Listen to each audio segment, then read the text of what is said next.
nous nous construisons autour de notre rapport au temps et à l'espace. Or, la maison joue un rôle important dans cette construction. Elle demeure. L'espace, nous le divisons, nous le maîtrisons, nous le parcourons en tous sens et chaque jour. Nous en faisons commerce. Le temps, il ne se laisse point dompter. Certes, nous le divisons, mais nul ne le maîtrise. Nul ne s'en portera acquéreur. Nous le parcourons, mais seulement dans un seul sens.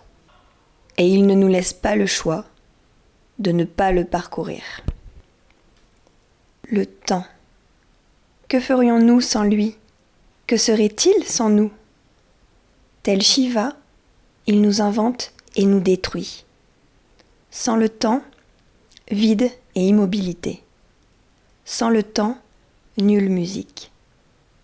Et sans cette ivresse, consentiriez-vous à l'inutile danse du naître et du mourir? Sans l'espace, point de lumière, point de couleur, nulle image.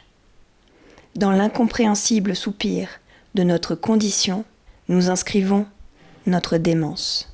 Jamais le temps n'abolira l'espace. Jamais l'espace n'abolira le temps. Nous observons le même phénomène pour l'essence et pour l'existence, pour la forme et la couleur.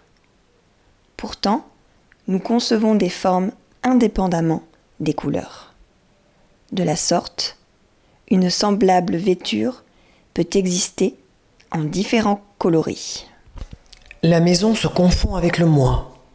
Elle représente cet espace si intimement lié à notre subjectivité qu'il en devient une part entière.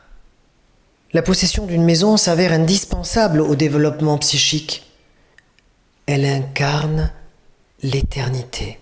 Elle constitue un sol ferme d'une rassérénante tiédeur.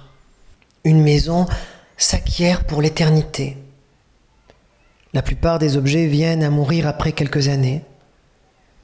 Les maisons s'ancrent dans le temps, devenant le prolongement de nous-mêmes face à l'infinie inanité. Cette propriété contribue à la construction de notre identité et de notre dignité sociale. Établir son corps dans un espace bâti forge en nous cette dérisoire noblesse avec laquelle, tels des enfants face à un fleuve sans nom, nous narguons le temps.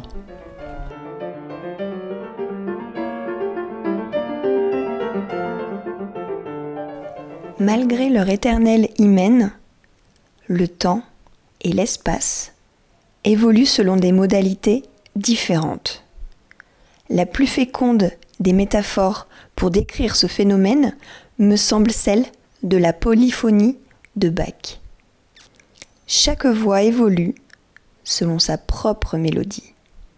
Pourtant, elle s'avère indissociable. Ainsi, temps, espace, essence et existence évoluent sans jamais ni se croiser, ni se séparer. Toute définition se résume à une vaine substitution.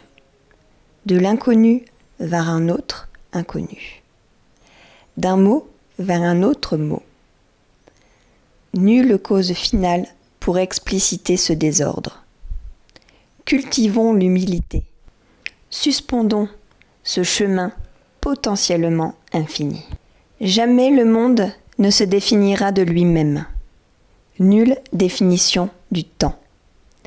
Nulle définition de l'être. Un mot ne sera jamais qu'un mot. Il ne faut point cueillir ce secret. De sa splendeur éclot l'imaginaire.